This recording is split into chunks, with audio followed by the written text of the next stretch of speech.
Welcome to Small Business, Big Network, the podcast for small business owners who want big results from their networking. I'm Liz Drury, a freelance voiceover artist who knows that if you're not working, then networking could help. Josh Harris is one of the founders of Doc2, a company that helps businesses to create, manage and sign documents. Josh finds that attending industry-specific networking events works best for his business. And Doc2 have also hosted their own event alongside a financial services partner. Thank you very much for being my guest on the podcast today, Josh. Yes, great to speak with you, Liz. Now, your business is all about creating, managing and signing documents, but I know that's not your background, is it? What was your first career, Josh? Where did you start? Sure. So after I left university, I went into accounting. So I joined one of the big four accounting firms in London and trained there for 4 years in corporate tax, the incredibly exciting world of corporate tax. So I qualified there as an accountant, and it was actually there that I worked out that A, I didn't want to be an accountant, and B, that I wanted to start my own business, and I guess C, where I came up with the concept for the business that I started. Yeah. Why did you go down the financial route to start with? What attracted you to that world, or did you think was attractive about that world? Well, I guess like a lot of people at university, you never quite know No. what you want to do, and it was actually just a parent of one of my friends that recommended going and getting qualified at one of these big four Hmm. accounting firms before sort of making a decision of exactly where you want to go. Yeah. So I followed that suggestion.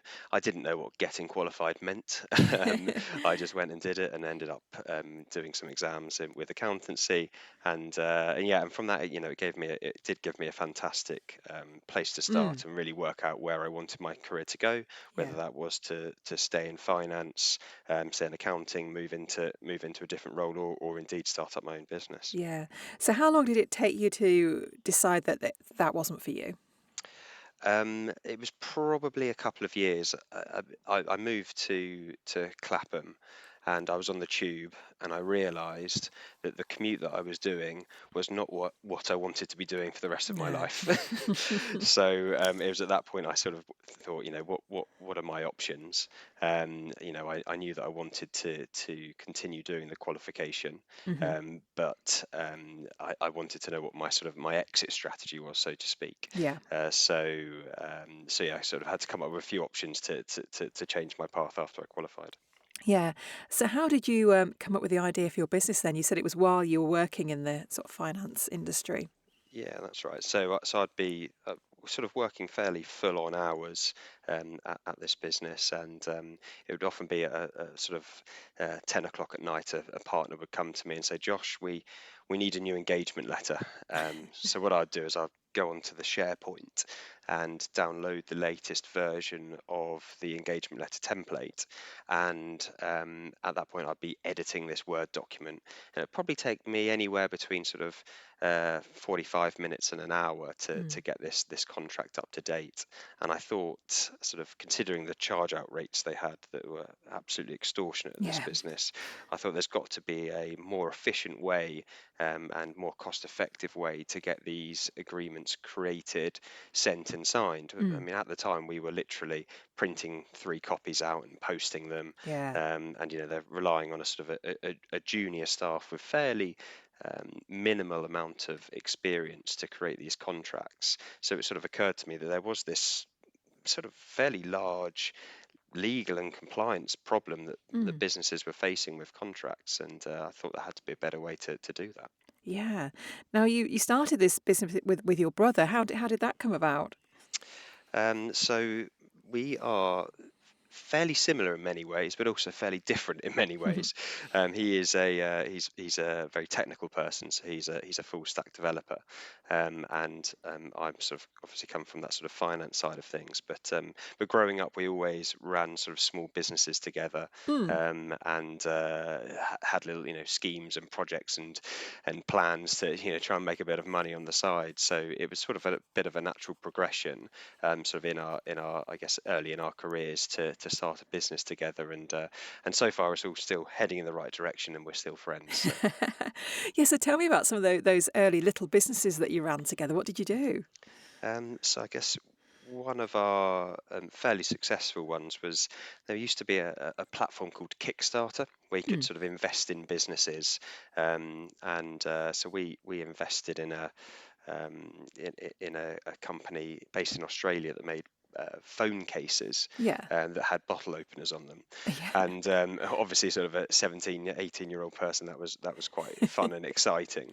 So we put in a few £100 each, and I think we sort of bought 60 or 70 or 100 or so of these phone cases, then sold them in the UK at sort of a fairly sizable Yeah. markup. And yeah, it was just a sort of great fun learning experience of how to sort of buy and sell products for a profit. So And so how is it working with a sibling then?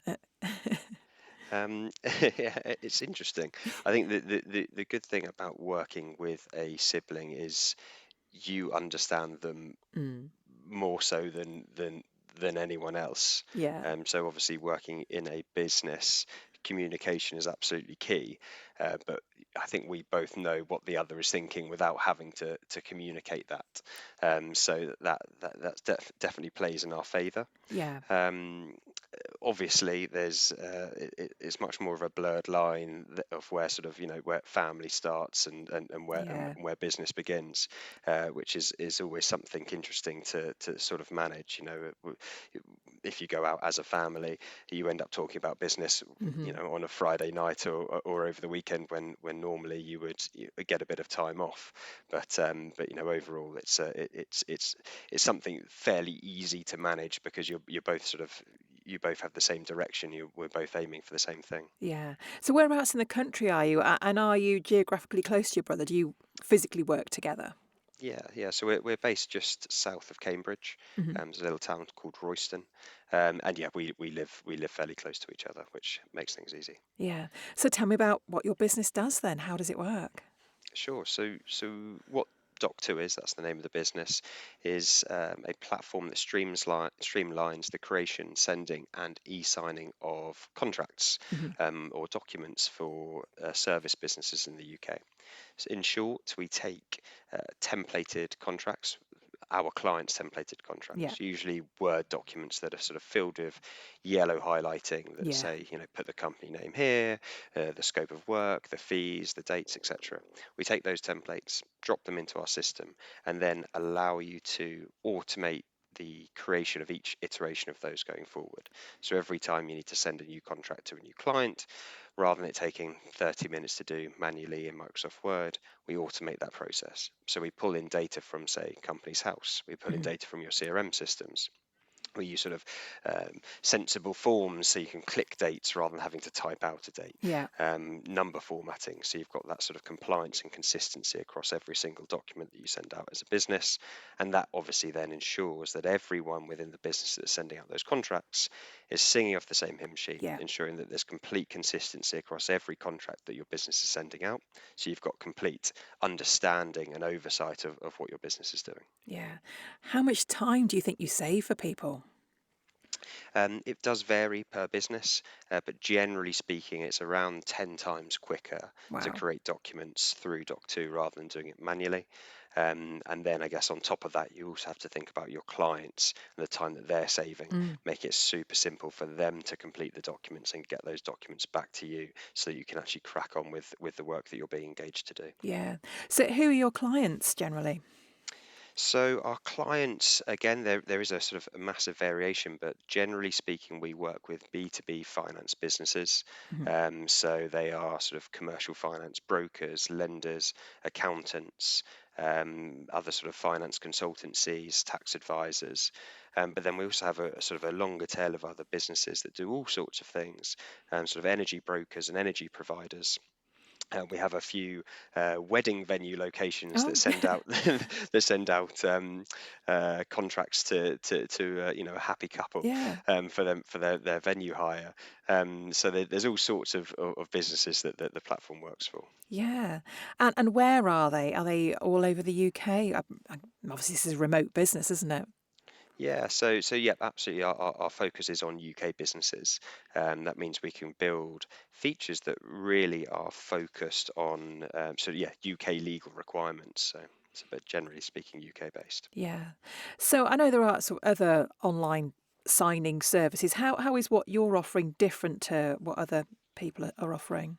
Yeah, absolutely. So the key difference really is that the majority of traditional e-signing platforms focus on that signing part, so Mm. just the signing part. So you might spend your 30, 45 minutes editing your Word document offline.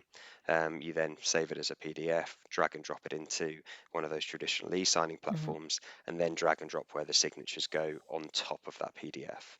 Where our focus is the speed to create that contract Yeah. just through answering questions in an online form. So you can get to exactly the same point without touching Word, without touching PDF, without touching email. You get to exactly the same point and have that additional sort of consistency. Um, and then you get the document e-signed. So we automate that first part, and then the e-signing just completes that process. Yeah. So how easy is it for the clients to work with you for the first time if they've not done this before? Yeah, absolutely. So what they do is they come along, they create their account, they simply drag and drop their existing uh, Word template into Doc2, and then we actually do the setup for them. Mm. So in terms of how easy it is, they can upload their template in 30 seconds. Then we just let them know when it's ready for them. So we set that up in the background and we work closely with our clients to ensure that they're getting the workflows that they need to ensure that their contracts are getting signed nice and quickly. Yeah. And are you finding that once people have used you once, they're coming back? Absolutely, absolutely. So we have plans, so they are monthly rolling plans, because most businesses are hopefully sending out, a handful of contracts or potentially hundreds or thousands of contracts a month. Hmm. Once they're set up in the system, it means that issuing each one of those new contracts to a new client it becomes part of their sales process. Mm. So it stays within the business and becomes absolutely core to what they do and how they interact with their customers. So once they're in the platform, more often than not, they will stay with us for a significantly long time. Yeah. So how does the pricing work then? Does it depend on the number of contracts a business is sending out per month? Yeah, so we have pricing plans, and the plans are based on number of documents they're creating a month, number of users they need, and then sort of additional functionality. So bigger businesses that require more sort of complex functionality, they'll pay more on those higher plans. Yeah. And what kind of feedback are you getting from businesses that are using your service? So generally very, very positive. I recommend checking out the Trustpilot Mm. reviews. They sort of say, it's all about the sort of the service that we provide and getting everyone up and running. But then going forward, it's about the simplicity of the platform itself. Yeah. We often have businesses that have been somewhat tech averse over the past few Mm. years, adopting the platform, and they pick it up so quickly because it's so simple for them to create, send, and e-sign those documents. Yeah. And how do you find your clients, or how do they come across you?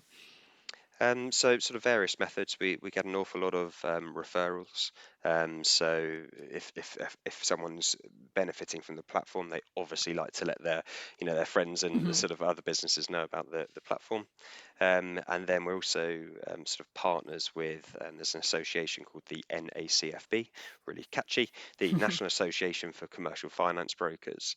And so we're their recommended partner. So in that space, we are the number one platform for documents and e-signing. Mm. So through that channel, we're often at events, and we're obviously get recommended through that channel. Yeah. And obviously, that's a great way of building your network. So, was networking something that you used to do in your accountancy days? Yes, absolutely, it was. It wasn't necessarily the most important thing for me at the time in Mm. terms of the job role itself, uh, but because I had this sort of plan to move on and found my own business, I knew that that was going to be really important. So I Yeah. positioned myself within my old team, Yeah. so that I was going out and meeting other businesses, and sort of building that skill that wasn't necessarily core to the primary job, but I knew it was going to be something that I was going to need to do an awful lot of going forward. Yeah. So I was putting myself in that position that I was going to be doing more networking. Yeah. Very smart. So tell me about networking that you do now. Sure. So a lot of it is sort of industry focused. Hmm. I think what I've learned over the years is that attending the right events is absolutely key. It's really easy these days to go to a networking event. There are so many of them, sort of across the board. It's really important to find the event that's going to be super valuable to yourself and your Mm. own business. Um, so so the events I go to now are industry focused. So they are going to be, so I go to an awful lot of commercial finance events through the association that I mentioned that we're partnered with. Ensuring that the people that are going to be there are the sort of the perfect sort of customers for us. Yeah. And what do you get from your networking efforts? It massively varies, and I'm sure this is something you hear sort of all the time. It can be something as sort of clear cut as, oh, we'll jump on a demo the next day, and that can turn into a customer in a couple of days. But more often than not, it's building those relationships that can sort of grow over a much Yeah. longer period of time. It's about putting a face to the business, and creating that trust in the business, that might turn into custom, or it might turn into partnerships over a much longer period of time. So it really can vary depending on the event and depending on the people that you're meeting. Yeah. So how do you introduce yourself when you meet someone for the first time at a networking event? Probably slightly awkwardly, I suppose.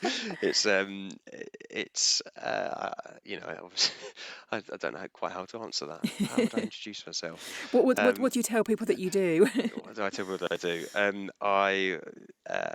I guess I just say I own a software business that streamlines the creation, sending, and e-signing of documents.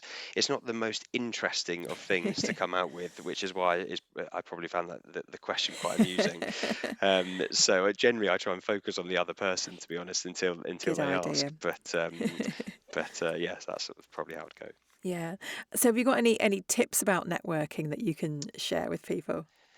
Um, I guess if you're sort of initially getting into it, it's about just sort of saying yes to everything. Mm. It's going to different events, even if you're not quite sure. Yeah. It's about going to those events and just getting comfortable with it. I know I feel really quite comfortable networking, but not a lot of people do. And you just need to put yourself out there initially, go and have conversations, and it often feels. Sort of uncomfortable going up to a group of two or three Yeah. people that are talking and introducing yourself. But the reality is, you need to get over that fear and just go in and say, hi, my name's Josh. Do you mind if I join you for a quick conversation? And everyone says yes. Yes. So Yeah. it's about getting over that fear initially, and just putting yourself out there. Yeah. And you said that these days you tend to network mainly at sort of industry specific kind of networks. How long did it take you to work out that that was where you needed to be? Probably a good couple of years. I think because initially I was going to all sorts of events around sort of entrepreneurship and founding sort of tech software Mm. businesses. And although they were useful for my, I guess, my own sort of personal development at improving how to network with people, they weren't necessarily opening the doors that I needed to actually build the business or to sell, really. Mm. So I think they were really good. They were a really good place to start. But in terms of understanding where you're going to sell, it really is sort of, yeah, they're slightly different things. Yeah. So what plans do you have for Doc 2 next? Where are you going? Where are we going? So it's a constantly moving beast. So we've just I think since in the last 6 months or so we've nearly tripled the size of the team. Yeah. So now it's all about sort of building in processes of how everyone's going to sort of contribute to the business. But that equally means we're going to be attending a lot more events. We're going to be hosting more of our own events. Mm. So that's a really exciting sort of vision for me over the next sort of 6-12 months. Yeah. So tell me about those. Who are these events going to be for? Sure. So there was, I guess recently we did our first partnered event with one of the high street banks, who actually we the idea of this came up at a different networking event as well. So over a few canapes, the concept of a joint event and bringing sort of joint clients along was first aired. So it was fantastic in November to host this joint event with, as I said, with this high street bank. And what that did for us was it not only gave us access to this sort of fantastic pool of people to speak with, but also elevated our brand Mm. by being able to have our logo next to this bank, which was absolutely fantastic. So I think for us, doing more events like that, perhaps not at the same scale, but doing more events like that with sort of other leading businesses in our industry are absolutely on the cards for 2026. Fantastic. My last question then, Josh. If people want to know more about Doc2, what's the best place for them to find you? Absolutely. Search Doc2, that's DOC, then the number two. Search that on Google, and we've got our website there that sort of explains exactly what Doc2 is.